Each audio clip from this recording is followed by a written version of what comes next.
Vítajte pri počúvaní a sledovaní novej epizódy Autobuild podcastu. Tentokrát sme tu opäť v plnej zostave. Je tu aj Ninka Pánska, ahoj. Čaute. Milan Adámek. Čaute. A aj ja. Moje meno je Filip Kadlečík a tentokrát sa budeme rozprávať o spoľahlivosti automobilov v podstate, respektíve o tom, ako dobre obstoja na STK. Staniciach technických kontrol a my máme teda štatistiku od našich nemeckých kolegov, ktorí to nazývajú TÜV Report, pretože u nich sa STKčky robia na staniciach TÜV a majú relevantné množstvo údajov, pretože samozrejme Nemecko je obrovská automobilová krajina a 9,5 milióna aut vyhodnocuje TÜV, takže z toho sa už dá pekne vychádzať a zistiť, ktoré autá sú v miere chýb dobré alebo zlé. Ja by som na začiatku len povedal, že vlastne tieto TÜV reporty budeme sa rozprávať o dvoch. Nájdete v našich printových vydaniach. Konkrétne toto je januárové, to už asi úplne nestihnete. My to ešte stihneme, keď toto nahrávame, ale už ale pre vy, vás keď to... budete počúvať, tak v podstate si môžete kúpiť dvojku, áno, kde je také pokračovanie zamerané na elektrické auta. Čiže ak rozmýšľate možno aj nad tým, že ktoré jazdené elektrické auto stojí za uváženie, tak nový Autobuild s takýmto BMW Radu 3 na obálke vám dá odpoveď, že ktorý elektromobil sa oplatí kúpiť aj ako jazdenku. A ešte druhá otázka. No, daj. Lebo častokrát v komentároch pri týchto TÜV reportoch bolo, že to, že sa niekomu vypáli žiarovka, neznamená, že to je spoľahlivé alebo nespoľahlivé auto. Tak možno ako je to potom s tým, my budeme rozprávať o miere chýb percentuálnej, tak čo sú vlastne tie chyby a čo nie sú? Sú ošetrené tie štatistiky od takých málo závažných chýb. Sú to všetko vylučujúce chyby, aj keď samozrejme vypálená žiarovka je vylučujúcou chybou na staniciach technickej kontroly. Neprejdeš, keď ti nesvieti, ale je to vec, ktorú keď si vymeníš, tak nie je to taká závažná chyba, ako keď máš napríklad poškodený karosériu, brzdy, podvozok, tlmiče, vytečené a tak ďalej a tak ďalej. Čo robia auta vyslovene nebezpečným. Čo vyslovene robia auta nebezpečným, presne. Máme tu aj taký pekný koláč, takú štatistiku, že vlastne z tých testovaných aut bolo 66,1% bez chýb a napríklad nebezpečné bolo iba 0,05%, malé chyby malo 12,3% a značné 21,5%, takže to je celkom fajn, že hlavne tie nebezpečné sú iba 0,05. Mm-hmm. Takže vyslovene také, ktoré by vypadli asi, že by boli absolútne nesúce na cestu, tak tých bolo asi máličko. Hej. A v Nemecku sa chodí na technickú kontrolu, ktorej hovoria hlavná technická kontrola už po 2 rokoch, na rozdiel od Slovenska, kde prvýkrát ideš po 4 rokoch a potom každé 2 roky. Tak v Nemecku je to vlastne vždy po 2 rokoch. Keď máš nové auto, absolútne takže po 2. Aj tá štatistika je urobená tak, že vlastne máme tabuľku 2- a 3-ročné, potom 4- a 5-ročné, 6- a 7-ročné a tak ďalej. A už aj Nemci nám zaradili 12-13 ročné autá do štatistiky z toho dôvodu, že aj u nich sa ten automobilový park predĺžuje, stárne, tak sú tam čím ďalej tým viacej staršie autá, ktoré v minulosti povedzme neboli už štatisticky u nich až tak relevantné a ako hovoril Filip, že už tie staré autá boli viac v Rumunsku potom. A na Slovensku. Alebo aj na Slovensku, že sa vyvezli a už nechodili na teraz nemecké STKčky. Teraz nám idú až ako 14-15 ročné, ktoré zatiaľ ešte nemáme v tomto reporte. Takže... Zatiaľ. Aj to príde. Ale hej, no držia si teraz tie auta dlhšie tí ľudia a nie je to len u nás, ale je to je teda celoeurópsky a sranda je, že my sme o tom fakt hovorili v roku 2021, keď sme nahrávali ešte podcasty počas covidu s Milanom z domu, ako keby, každý zo svojej pracovne. Tak sme presne hovorili, že aby toto všetko nedopadlo tým, že proste budeme mať iba prestarnutý vozový park a teraz vlastne sme tu o 4 roky neskôr a Nemci pridávajú 12 a 13 ročné autá do TÜV reportu, čiže sa to stalo. Áno, my sme to predpovedali a tak nie je to akože nehovorím, zázrak. Že sme nejakí Nostradamovia, hej, ale... Babanga, Filip a Milan. Každý viac menej očakával, že ľudia si podržia tie autá so spaľovacím motorom dlhšie, pretože je tam istá miera neurčitosti, neviem, ako to vlastne dopadne. Hlavne sú drahé podľa mňa, akože vieš, že sú proste drahé tie nové auta. Aj sú drahé, ale teraz napríklad v Nemecku idú zase dávať nejaké dotácie na elektromobily. Takže zase to tiež... Zasa to zmení štruktúra toho trhu určite. Tak možno aj na Slovensku budú, nie? To asi nie, ale dobre, tu by sa dalo diskutovať o tom, či to chceme, nechceme a tak ďalej. Je to taká široká téma. Aj to sme hovorili vo svojich starých podcastoch, že ale keď už nejakú podporu štátnu, tak radšej do infraštruktúry, lebo tá bude v budúcnosti slúžiť asi väčšiemu počtu ľudí, ako teraz vyzdvihnúť nejakých zopár jedincov. Málo, lebo veď samozrejme sme pod 2% stále, tak pri tých elektroautách a platiť dotácie na drahé elektrické autá mi nedáva osobne veľký zmysel, význam. Čo si myslíte, budú skôr nabíjačky na D1, alebo sa skôr dostavia D1? To je otázka. Čo myslíš, že bude nabíjačka tam, kde nebude ešte diaľnica? Ja si myslím, že tie nabíjačky, hej. Asi, hej, no. Tak viem, že na tom sa už nejako pracuje, ale ešte stále to nejak nenabralo reálne kontúry. Akože by sme tam videli niekde reálne nejak akože veľa nabíjačiek, mimo tých súkromných, čo sú vyslovene na niektorých pumpách. Tu na západnom Slovensku je ešte stav s nabíjačkami a s infraštruktúrou celkom dobrý, aj na tom strednom, ale už čím ideš ďalej na východ, tak je to slabšie. Ale tie klasické odpočívadlá, vieš, ako... Klasické odpočívadlá my mali a teraz som sa vrátil z Holandska. Robil som aj reportáž, test Peugeot 5008 na pobrežie Nordsee a naspäť. A napríklad v Holandsku tam na každom odpočívadle, teda, kde je pumpa, teda čerpacia stanica, tak zároveň aj prístrešok pre nabíjačky. Čiže majú to zaprístreškované, čo bola moja jedna kritika v jednom videu, keď som riadne zmokol, pretože u nás sú také, buď vôbec nie pod striežkou, alebo že to je také auta niekde v kúte, hej, za plotom. A keď je zlé počasie a v tom Holandsku už naozaj na každej aspoň na tom ťahu, kade sme my išli, boli okrem klasických čerpacích stojanov aj tie nabíjačky zastrešené a ľudia si tam nabíjali auta a bolo to super. Tak malo by to tak asi byť, no. Dobre, tak poďme teda k tomu. V podstate tá otázka by mohla byť, že akú jazdenku si mám kúpiť, ak chcem ísť do niečoho spoľahlivého a čomu sa možno vyhnúť. A pôjdeme po vekových kategóriách. Áno, prvá veková kategória, ako som už hovoril, sú 2- a 3-ročné a vždy budeme hovoriť 3 najlepšie autá v tej tabuľke a 3 najhoršie. Nemáme teraz čas hovoriť toho viac. Ani nemáme toľko údajov teraz pred sebou. Ale u nás na webe určite nájdete, často tak spracovávame vlastne testy takýchto jazdených aut a veľa z nich, čo sa na ne teraz pozerám, nájdete na webe u nás nejaké testy týchto jazdeniek, takže tam určite sa tu dozviete niečo viac k tým autám. Takže najlepšie Mazda 2, rok výroby 2014 až 2025. Priemerný najazd kilometrov mala Mazda 2 na technických kontrolách 29 000 kilometrov, lebo to je veľmi dôležitý údaj povedať aj, že sú autá, ktorými najazdíte veľa, sú autá, ktoré sú veľmi špecifické, najazdíte s nimi menej a potom tá miera chybovosti samozrejme sa podľa toho pohybuje. A pri tej Mazde 2 je miera chýb iba 2,9% tých závažných, takže naozaj je to veľmi nízka miera chybovosti. V podstate, ak kúpite 2-3-ročnú Mazdu 2, chybu neurobíte. Na druhom mieste Mercedes triedy B, ročník od 2018, priemerný najazd kilometrov 41 000, už vidíme, že to je oveľa viacej v priemere ako tá Mazda 2, čo je vlastne malé mestské vozidlo. Aj tam to vychádzalo nejakých 10 000 vlastne na rok, tuto je to viac. A tam je miera chybovosti 3,0. Čiže iba o 1/10 viac ako Mazda, ale podstatne viac najazdených kilometrov, takže by sme mohli povedať, že Mercedes triedy B je veľmi odolný, čo sa týka chybovosti. A na 3. mieste Volkswagen T-Roc. A v podstate aj na druhom, lebo majú takisto, jak ten Mercedes triedy B, takže sa... Áno, spoločne sú. Akurát má menej najazdených kilometrov. Má menej najazdených kilometrov, takže toho znevýhodnilo, ale má tiež 3%. Takže neviem, či je tam nejaké prekvapenie, alebo či sme tam čakali nejaké iné výsledky. Ja neviem, či by som tam úplne čakal Mercedes, popravde. Akože, Mercedes sa často neumiestňoval. A tak je to Bčko. Ale Bčko je také akože...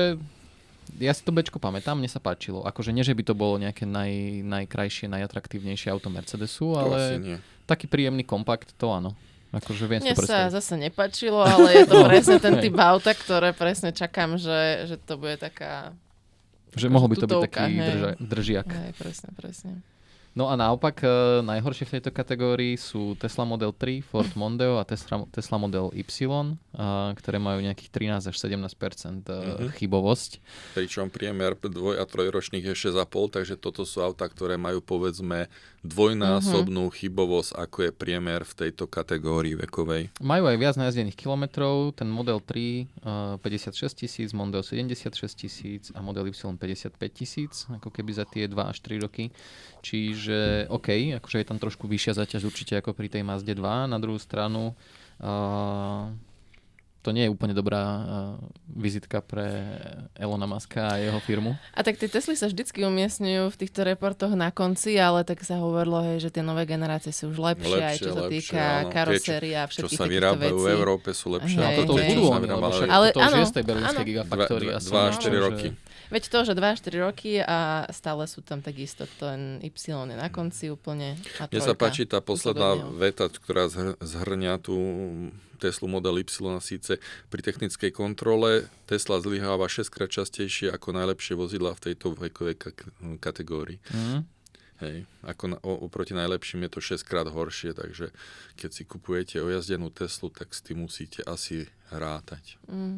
Asi áno. A to sú akože 2 až 3-ročné auta a v podstate každé 6. z nich má nejakú závažnú chybu.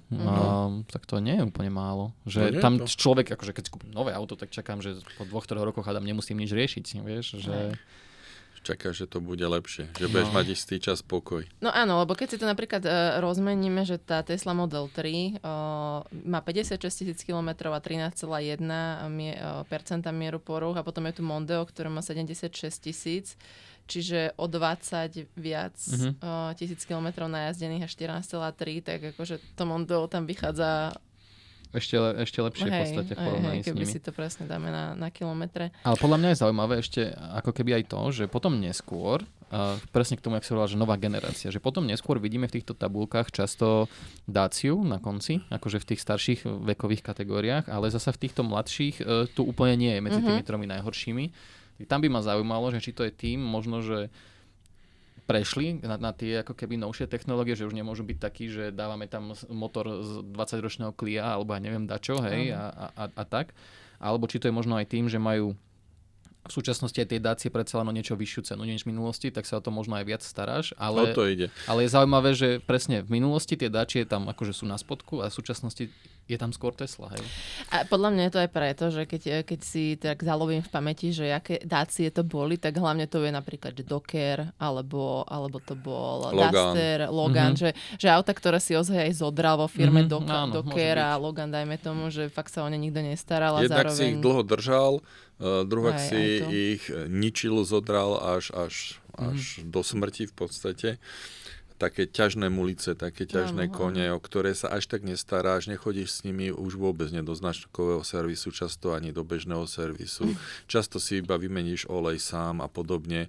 A potom proste raz za čas musíš ísť na tú STKčku, lebo je to povinné a to auto, keď nie je servisované kvalitným spôsobom, ani nemáš na to peniaze, aby si do ňoho investoval, lebo to auto má zostatkovú hodnotu pri tej dáči už strašne nízku.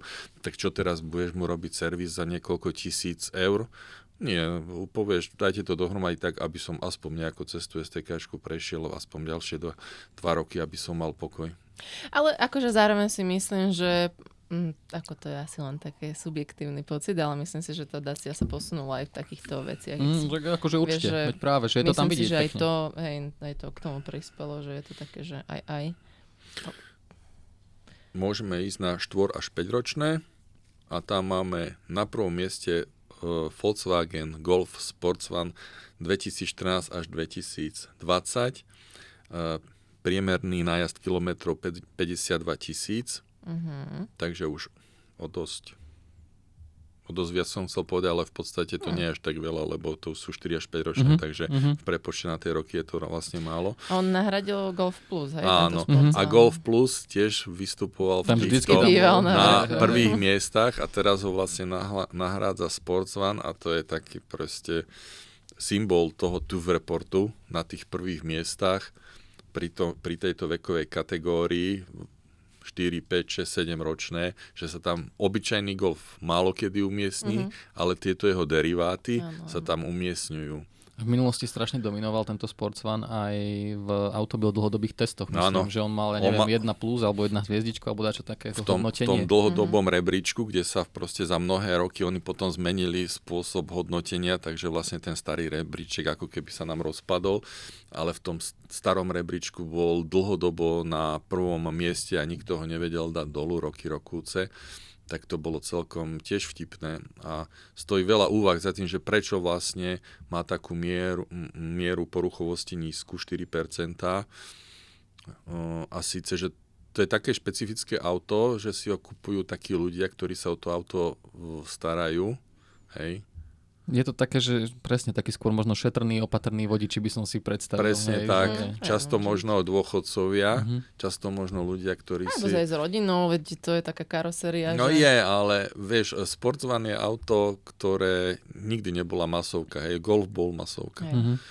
A pritom technický základ je úplne rovnaký. Podvozky, motory a tak. Akurát, že tie Golfy sa viac menej zodrali viac ako tie Sportsvany. A ten Sportsvan si viem kúpiť ešte aj dnes asi nie, že? Ako nový podvozok. Nie, 2020 je toto ukončené. 2020 skončil, hej? Okay. Hovorím o jazdenkách, takže mnohé z tých aut, ktoré spomíname už v súčasnosti, sa samozrejme nevyrábajú, čo musíme zdôrazniť, že nehovoríme o nových autách a preto tam dávame vždy aj tie roky výroby. Na druhom mieste je T-Roc, hej? Čiže aj sme ho mali medzi najlepšími 3-ročnými a máme ho aj medzi najlepšími 4 a 5 ročnými. Zase miera poruchovosti rovnaká ako pri Sportsvane 4% a 4,5% má Audi Q2. A najazdené majú zhruba rovnaký počet kilometrov, všetky okolo tých 52 až 54 tisíc, 55 tisíc. Takže sú to autá, s ktorými sa nenajazdí tak veľa, lebo za 5 rokov 52 tisíc nie je nejaká obrovská klada. Je to zase taká desinka na rok. Je to taká desinka na rok a sú to menšie autá, všetky kompakty a subkompakty. Takže priemer 4 a 5 ročných priemer v poruchovosti je 10%, čiže tam to stúpa z tých 6,5 priemeru pri 2 a 3 ročných na 10. Čiže keď máte menej ako 10, tak je toto lepšie auto, keď viac ako 10 je to horšie auto. A tu vidíme, že tie prvé 3 tam jednoznačne vedú, pretože oproti tej desine je to veľmi, veľmi nízka miera poruchovosti. Na druhej strane už tie 3 najhoršie, tam oproti tej desine dosahujú teda riadne čísla. A síce, no to je riadne zvýšenie, lebo je to dvojnásobok oproti priemeru. A BMW 2 Active Tourer, ročník 2014 až 2021, má 20,6. Zase je tam Tesla Model 3 21% a BMW 5 6 21,5%. Takže vlastne každé 5. auto z týchto modelov neprejde cez STK. Tak ale to je... A sú tam samozrejme väčšie najazdy kilometrov. V Nemecku na tom valia určite kilometre, akože to je také ich... Áno, akože je tam už 92 tisíc pre tie 5-6, tak akože tam...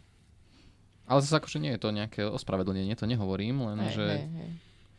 No je to také smutné, že sa tam zase umiestnili 2 BMWčka medzi 3 najhoršími. Áno, ale ja už teraz pozerám medzi tie 6 a 7 ročné a vidím, že ten T-Roc boduje normálne, že v každej tejto kategórii od svojej výroby snať. Lebo teda 6 až 7 ročné, tam máme teda na prvom mieste práve tento T-Roc 2017 až 2025 s najazdom priemerným 76 000 km a s mierou poruchovosti 6,7%.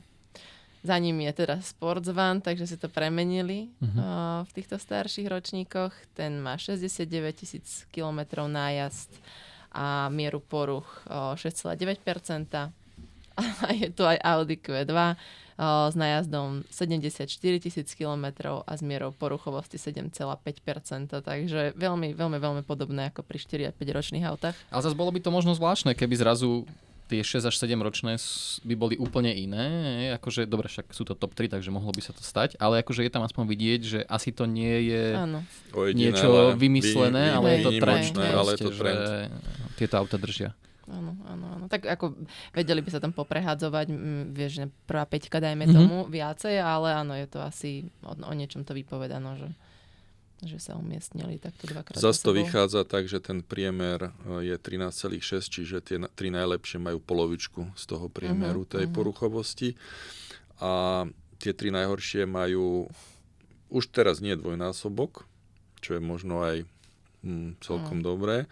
A sú tam Volkswagen Charan, má 21,7% poruchovosť, zas BMW 5 a 6 22,3% a Dacia Duster 23,5. Hovoríme o Dacia Duster ročník 2018-2024, čiže to je to modelový. Čiže to je predchádzajúca generácia. Len teda tiež si porovnáme to, že ten Charan má najazdených v priemere 115 000 km a má mieru poruch 21,7 a Duster má priemere 78 000 km a 25,5%. Hej, ale zasa možno na stavbách, na rozbitej ceste a tak ďalej, akože to bude, že možno iných 78 000 km než ten Charan, hej, akože... Tak ale Charan podľa mňa tiež, veď to majú všetci... Dostáva zabrať. No tak akože asi, hej. Tak každý nejaký múrár, tak, lebo to je také... Auto, hej, veď to je totálne všestranné auto. 6 až 7 ročné ešte nie je staré auto v tejto kategórii. Áno, no. Ale práve asi ten Charan s tým Dusterom sú také zodraté prácou a proste takým využitím a tá 5-6, jak si vravel, že to je také diaľničné, takže... Hej, presne. Že sa na tom robia kilometre veľké. Áno. Ideme na 8 a 9 ročné.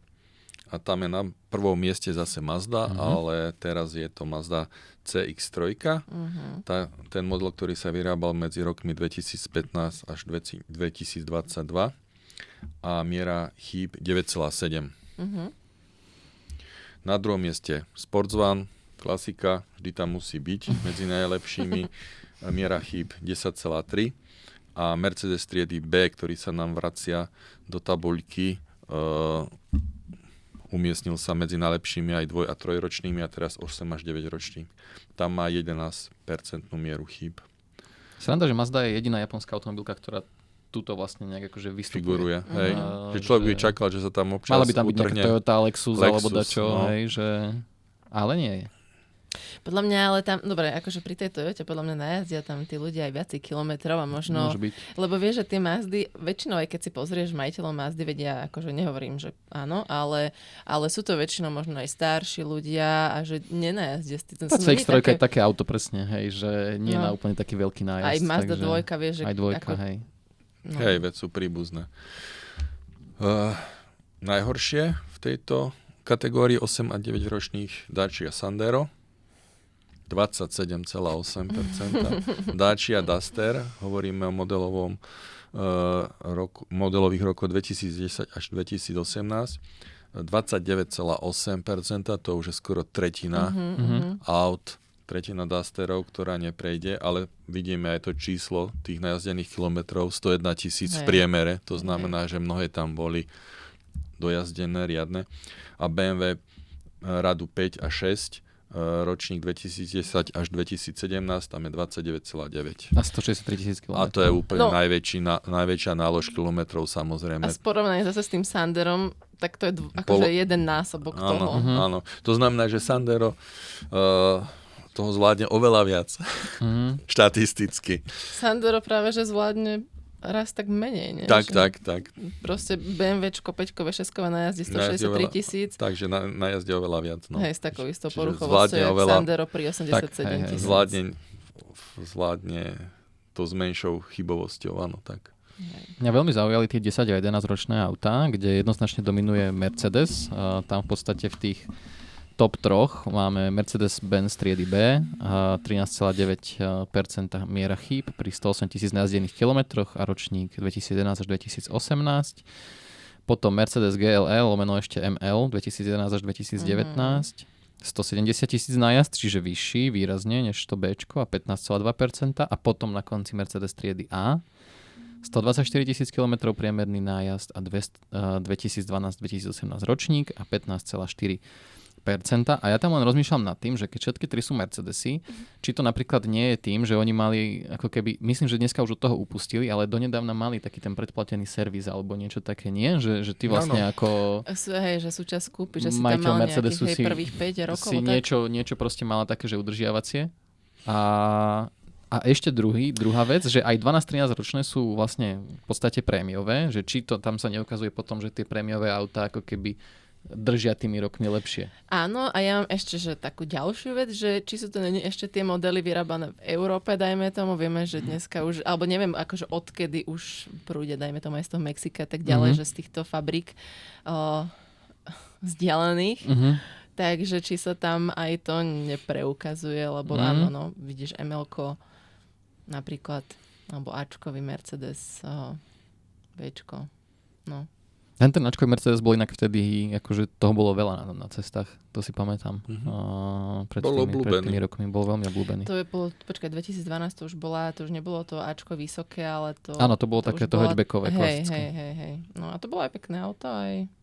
No, takže to sú také otázky básnické, na to asi úplne ale odpovedne. super, že sa dostali na všetky prvé 3 priečky Mercedesy. To o niečom hovorí, že pri tých 10 a 11 ročných, že ten Mercedes naozaj kvalitatívne asi si to dokáže nejako podržať aj vekom. No a tento rok tu inak chýba Porsche. Porsche sa nám dávalo. Bývajú, vieš, že... Porsche sa nám často umiestňovalo v tom vyššom veku v topke práve preto, že mali najazdených málo kilometrov a boli veľmi dobre servisované, pochopiteľne. A teraz nám z tej štatistiky vypadli, teda minimálne nie sú na tých prvých 3. Áno, niekde hlbšie asi určite budú. Niekde sa tam nachádzajú. No a medzi tými 10-11 ročnými, teda akože zlyhania sú opäť BMW Radu 5/6, ročníky 2010 až 2017, tam vlastne 32,1%. Aut malo závažnú chybu. Renault Twingo 2007 až 2014 32,1%, podobne ako BMW Radu 5, avšak Twingo má nájazd priemerný 92 000 km a 5K 187 000 km, čiže viac ako dvojnásobok. Inak je zaujímavé, že tie BMWčka sú vždy odjazdenejšie viac napríklad ako Mercedesy. Že sú to naozaj autá na zadratie viac. Tam mi to presne príde, že oni to tam majú, že to nebudú možno úplne také peťky, ako my často vidíme, ale možno, že u nás sa predávajú 540i a neviem čo, ale možno 520Dčka, ktoré tam majú ako nejaké referenčné vozidlá, alebo presne ako to tak povedať. Ale mohol tam byť napríklad nejaký Ečkový Mercedes, alebo tak, a není, no. Ale nie je tam, hej, presne. No a posledné miesto opäť Dacia Duster 2010 až 2018 s mierou chýb 34,2% a priemerným nájazdom 123 000 To už je dosť aj vysoký nájazd na Duster. A ideme k tej kategórii najstarších ojazdených aut 12 až 13 ročné a tam na prvom mieste medzi najlepšími skončil Volkswagen Touareg, ktorý sa vyrábal medzi rokmi 2010 až 2018 s mierou chýb 17,9%, ale najazdených 204 000 v priemere, to znamená naozaj obrovský nájazd kilometrov. Na druhom mieste zase Mercedes triedy B, ktorý sa nám zase vrátil do tabuľky. 19% chybovosť. Inak mu veľmi nezvyšla sa chybovosť spred 2 rokov, tam mal 13,9, teraz 19. A Mercedes GLE ML, čiže ešte 2011-2019 19,3. A tam už sú tie nájazdy vysoké. Veď to, že teraz sa ešte dostaneme k tým zlyhaniam a tuto je krásne vidieť tá dlhodobá spoľahlivosť v tom, že ten Touareg s tým Bčkovým Mercedesom aj GLčko aj MLko teda toho zvládli raz toľko, čo tie auta, ktoré sú na konci rebríčku. Hej, a s polovicou chýb. Hej, a je to teda Dacia Sandero 2008 až 2012 nájazdom 117 000 km, ktorá má mieru poruch 38,1%. Potom je tu Twingo, Renault Twingo 2007 až 2014 ročník s nájazdom priemerne 112 000 km a mierou poruchovosti 40%. To už je vysoká. Ale prekvapuje ma možno aj to Clio trošku, to je úplne na konci. 2013 2005 až 2013 s nájazdom 121 000 kilometrov a priemernou poruchovosťou 40,4%. Nemci nemajú radi na STKčkách francúzske Hej, auta. presne. Keď prichádzajú Francúzi, už vyťahujú všetky proste lampičky, zasvedcujú všetko, akože... Ale tak 40,4% to je dosť, no to máš... Neprejdem, to si hodíš mincov, to je skoro 50/50. Mne to príde trošku, ja som teraz tak nad tým rozmýšľal, že toto sú všetko 3 malé auta a najazdiť možno 120 000 kilometrov v mestskom prostredí, kde asi Clio bude akože viac doma ako nejaký Touareg alebo GLčko, že ako opäť tá kvalita tých kilometrov môže byť iná, keď s ním stále akože pridávaš, uberáš. Kilometr. Áno, to máš pravdu, určite. Vieš, že možno na tých Tuaregoch sa ľudia skôr vozia presne akože po diaľnici a tak na nejaké akože dlhšie trasy, nazvime to, alebo aj keď však plné mesta máme veľkých SUVčiek, ale príde mi, že to Twingo, Clio, Sandero, že to môžu byť fakt proste, ja neviem, donáškové služby a všelijakí takíto ľudia. Sme hovorili, to sú vlastne tie staršie generácie. Áno, to sú staré, hej. A vieme, že prešli tie Dacie celkom výrazným posunom, progresom, že už dneska sú skonštruované oveľa kvalitnejšie a keď začínali, tak Filip to dnes spomínal, že to boli vlastne staré aj 2 generácie dozadu renaultiacké záležitosti z pohľadu techniky. Dneska už je to v podstate 1:1, že už si nemôžu dovoliť tam dávať tú starú techniku, aj to tá nová. Tak veď aj šéf Dacie sa tak vyjadril, že na začiatku to malo byť to lacné auto, ale dnes už nechcú byť lacné auto, chcú byť cenovo dostupné auto, ale nemať tú nálepku toho lacného v tom takém pejoratívnom zmysle. Hej, presne. No, takže z toho nám vychádza, že keď si chcete kúpiť 12 a 13 ročné auto, tak Touareg, Bčko, Mercedes alebo LMko alebo GLčko, 10 a 11 ročné, zase sú tam vlastne tieto 3 Mercedesy.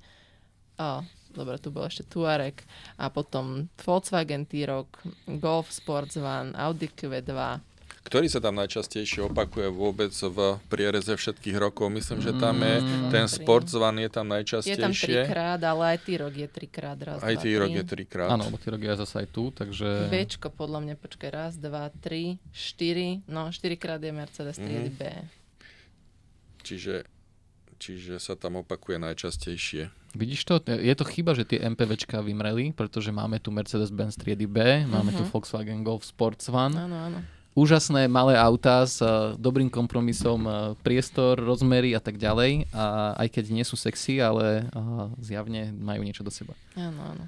Alebo teda ľudia si na ne dávajú pozor. A potom sú tu vlastne tie hatchbacky, z ktorých je dnes sú také crossovery, ale tie sa akože tiež umiestňujú. Hej.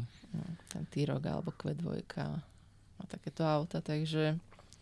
Neviem, že či stihneme aj tú druhú tabulku, aké máme čas. Stihneme elektromobily, kľudne ich prejdime. A však tam ich je výrazne menej, takže to... A teraz vlastne prvýkrát v TIF reporte sme mohli urobiť štatistiku aj čisto elektromobilov.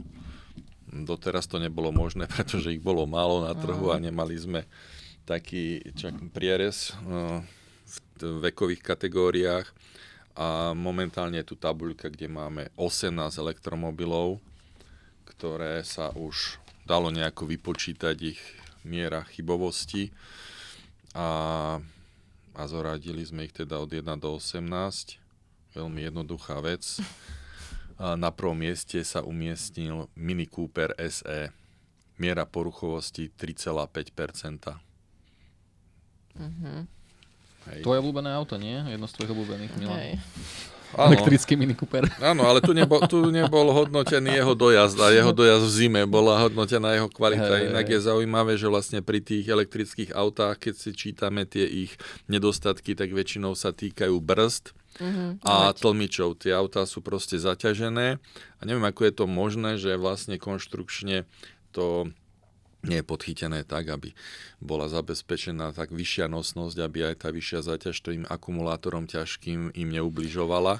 Ale podľa mňa tie brzdy, často oni doplácajú tieto autá skôr na to, že sa neprebrzdujú tak intenzívne. Vieš, že akože...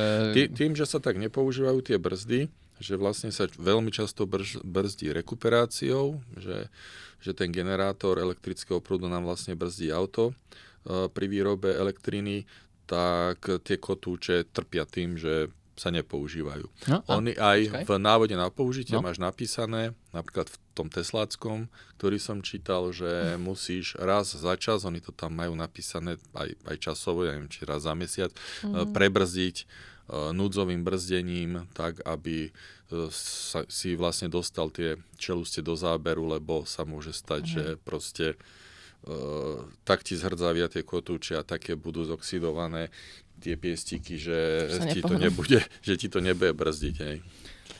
Nebola by to epizóda, keď som nespomenul svoj Yaris? Ja, že Don. Xpeng nie. Xpeng nie, tentokrát nie, ale Yaris. Hybridné auto a proste po 5 rokoch sme tam už museli meniť predné brzdové kotúče, lebo jednoducho akože rekuperuje. Moja manželka na tom nejazdí úplne štýlom, že by dávala plné brzdy.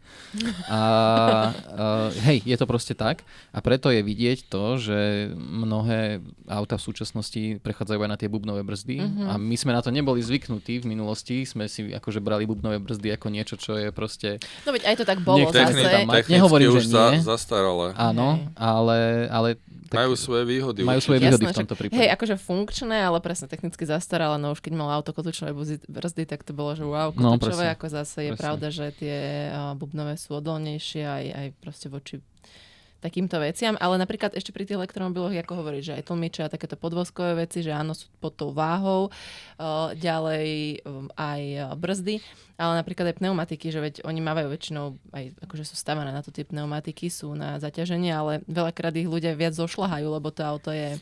To mi kamoš hovoril, že keď to takto v pneuservise presne, že pri prezúvaní, že to ťa ani nenapadne tých majiteľov si nejako kontrolovať tie gumy, lenže tým, že to auto proste také ťažké aj v zákrutách, keď chodí človek akože dynamickejšie, tak predsa je to väčšia sila, viac sa oddierajú, aj keď sú na to stavané, ale jednoducho sú oveľa viac zaťažené a tiež to možno tí majiteľia elektromobilu úplne neuvedomia a potom idú prezúvať gumy a proste povedia im v servise, že... V tomto je podľa mňa dobrý príklad napríklad, že Hyundai Kona elektrická, ktorá, akože ja som mal vždy rád, podľa mňa to bol jeden z prvých naozaj použiteľných elektromobilov s vysokým dojazdom, s dobrou efektivitou a tak ďalej, ale jej predné kolesá, to bola proste jedna... Stále pretáčali. No, to bolo normálne ako rodeo, hej, že to auto non-stop pretáčalo keď si trošku len cinkla do toho relatívne výkonného elektrického pohonu. Čiže tam si mi predstaviť, že to úplne zdiereš tie pneumatiky o mnoho skôr. To Išlo o to, že oni tam dávali dokonca aj tie ekologické pneumatiky, čo majú nízky valivý odpor práve z dôvodu, že chceli predĺžovať ten dojazd.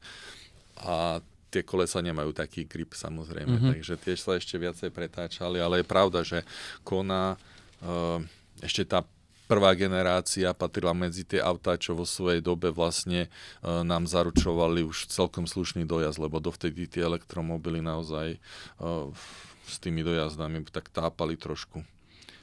A teraz tu Kona skončila na 6. mieste, pozerám. Hej. Akože možno nemusíme prechádzať úplne všetkých tých 18. Ak si to chcete pozrieť, tú tabuľku, tak určite si teda môžete kúpiť nové číslo Autobuildu. Môžeme nejaký vybrať akože také highlighty. Za mňa je celkom prekvapivé, že Škoda Enyaq, ktorú mám akože ja osobne veľmi rád, je až 15. Áno. S mierou poruchovosti 9,1%. A nielen ty ju máš rád, majú radi aj v zákazníci akože celej Európe, pretože patrí naozaj medzi jeden z bestsellerov. Elroq je ešte väčší bestseller škodovacký. Vidím, že má akože vyšší nájazd, než... Má o dosť vyšší nájazd. Skoro všetky ostatné, 51 000 kilometrov. Ešte ID4 a ID5 majú 47, takže... No a Tesly majú viac, 56, 55. No hej, ale Tesly skončili zase na posledných miestach. Áno. 17-18. Čiže, a vidíš, ale opäť Tesla Model 3, však akože aj Model Y, tiež dlhodobé bestsellery. V podstate s Enyaqom viac menej zatvárajú tabulku. Toto sú nové autá, to boli na prvej STKčke, lebo na tých ďalších STKčkách ešte nemáme dostatok tých elektrických aut, aby sme urobili štatistiku. Čiže tam už bude Tesla z tej európskej výroby. Hej. Tá už sa vyrába 2 roky, nie? Pri Berlíne. Podľa mňa, hej. Vieš, čo by ma zaujímalo, že napríklad aj pri tých Teslách, že dobre, veď normálne auta, alebo teda normálne, väčšina značiek majú proste tie servisné intervaly nejako nastavené, akože dobre, už u nás tiež prišiel import teslacký oficiálny, ale neviem, že ako je to v Nemecku, že ako majú tie servisné intervaly povedzme nastavené a vieš, že keď si v normálne, akože máš, ja neviem, každý rok máš prísť s elektromobilom, dajme tomu ho pozrieť, neviem, keď chodíš normálne na výmenu oleja, tak čo brzdy, dajme tomu. A že či to možno nemá tá Tesla nejako posunuté a tým pádom neprídu na to, že tam možno je nejaké výrazné opotrebe. Vieš, čo ty myslím? Ja si myslím, že aj ten silný sekundárny trh napríklad, no určite na Slovensku má veľký vplyv, ale myslím si, že možno aj v Nemecku to môže niečo zohrávať, že ja viem, že zo začiatku Tesly vôbec nemali určené ani servisné termíny. No veď, a to je ten problém, že keď človeku nepovieš priamo, že musíš po toľkých a po toľkých kilometroch ísť si to dať oservisovať alebo po toľkých rokoch a mu dáš iba odporúčanie, tak on sa proste áno, veď to sú tie veci a potom zistí, že vlastne niečo má až na tej STKčke a potom môže byť tie čísla takéto, akože je to zase len taká úvaha, ale tu vidíme potom v tom poslednom stĺpci aj umiestnenie ako bez ohľadu na to, či to je alebo nie elektromobil. Takže Tesla Model 3 na 17. mieste medzi elektromobilmi, ale celkovo na 108. mieste medzi autami všeobecne, takže naozaj na posledných priečkách. Mňa ešte celkom zaujalo, že vlastne tu máme viacero identických vozidiel typu Audi Q4 e-tron, ktoré je na 2. mieste, potom na 9. mieste Volkswagen ID4 lomeno ID5 a potom na 15. mieste Škodu Enyaq. Že vlastne tie auta sa od seba nelišia technicky, akože do nejakej veľkej miery, určite tam každý možno niečo, nejaké svoje finesky dorobí, ale že aké majú rozdielnú tú spoľahlivosť. Je tam dosť Kto vie, veľký čím to rozdiel. môže byť? A je tam aj dosť veľký rozdiel v nájazde tých kilometrov, keď si tak to zoberiem. práve pozerám, ale ako teoreticky Akože Q4 e-tron má 42 000 a Enyaq má 51 a ID4 a ID5 47. Za 2 roky 10 000 rozdiel v priemere, vieš, lebo to je priemerná hodnota, takže to je... Áno. Akože dobre, hej, ale dobre že... čo znamená prejsť na aute o 10 000 km viac, ako je priemer? Za 2 roky, čiže o 5 000 za jeden rok. No, akože... Nemalo by sa to až tak prejaviť, ale teoreticky sa to môže prejaviť. Že možno to môže byť aj odlišnými servisnými, ako keby servisným prístupom, teoreticky. Hej, keď je to myslíš, že Škodovka by mala horší servis ako Volkswagen? Ale veď to, že hovoríme tu Audi, Volkswagen, Škoda, že tam asi nebudú nejaké... Neviem, no. Ťažko povedať. Mňa napríklad potešilo, že Fiatka 500 Ečko nie veľmi úspešná v predajoch, ale skončila na 3. mieste celkovo medzi elektromobilmi, takže aj Taliani dokážu urobiť auto, ktoré má celkom slušnú životnosť, aspoň na začiatku svojej životnosti. To je taký manažerský sendvič, pochvalu a zároveň aj dis. To je taká pochvala, že nikto si nedá za rámček. Ale nie, mňa to naozaj potešilo. No, že... Hej, tak vždycky fandíme Fiatu. Keď sa dá, no. Hej. Lebo je to taká srdcovka, tá 500 je... Ale aj i3 je super na 4. mieste podľa mňa, lebo i3 je auto, ktoré by som ako naozaj, že elektromobil do mesta z druhej ruky teraz veľmi rád riešil napríklad, že ja som ju jazdil asi 2 alebo 3 krát za tie roky a vždycky to bolo príjemné a čo aj sledujem elektromobilistické fóra na Slovensku majiteľov, tak akože často ju vyzdvihujú, že to je proste bezproblémové auto. Ale to sa aj umiestňuje dlhodobo v takýchto reportoch a ja som to veľakrát spracovávala, akože jediné čo, tak pokles kapacity baterky, lebo však ona nebola asi nejaká veľká na začiatku, takže akože extra nejak veľa neprejde, ale čo sa týka poruchovosti, tak si tí majiteľia to auto veľmi chvália. Mňa napríklad zaujal ten Mini Cooper tým, že je zase na prvom mieste, že v podstate aj keď sme robili minule tú štatistiku aut, ktorí si držia najlepšie cenu, tak sa veľakrát umiestnil práve Mini aj spalovací, ale bol tam aj elektrické Mini. Tak vidíš, ale má najazd kilometrov 27 000, jeden z najmenších tam. A aj Nemci píšu na moju obhajobu mojej kritiky, dojazd a čas nabíjania Mini Coopera SE však už nezodpovedá dnešným štandardom. A to je pravda, no proste to auto nemá veľký dojazd a tým pádom sa ani tak nekazí, pretože viacej stojíš na nabíjačke, ako s ním jazdíš, preháňam. Ale ale chápem. určite sa to musí prejaviť aj A v tom. toto, čo si ty hovorila, už podľa mňa súvisí aj s tým, že Mini má asi akoby trošku iné renome v Nemecku ako na Slovensku. Zasa, že akože z nášho pohľadu... Môže byť určite. Ja mám, však všetci vieme, že Mini jazdí super, že to sú milé autá a tak ďalej, ale všetci aj vieme, že keď s ním nahráš nejaké video alebo napíšeš nejaký článok, tak si ho skoro nikto neprečíta. Proste, lebo ľudí to nezaujíma, pokiaľ nemajú naozaj že vôľu si to auto kúpiť a vtedy si ho proste kúpia. Áno, je to také špecifické auto. No, proste, čiže v Nemecku aj tým možno, že to je spriaznené s BMW, tak to ako keby môže mať trošku iný To, čo si ľudia u nás viacej prečítajú, možno je tá Dacia Spring. Jasné. Hej, jedno z prvých cenovo dostupných elektrických aut, aj keď nie je to plnohodnotné elektrické auto v zmysle v porovnaní s tými ostatnými. Tá skončila na 16. mieste v poruchovosti. A 13% na poruchovosť. Podiel chýb pri zavesení náprav, ale to napríklad máva aj tá Tesla presne vypichnuté.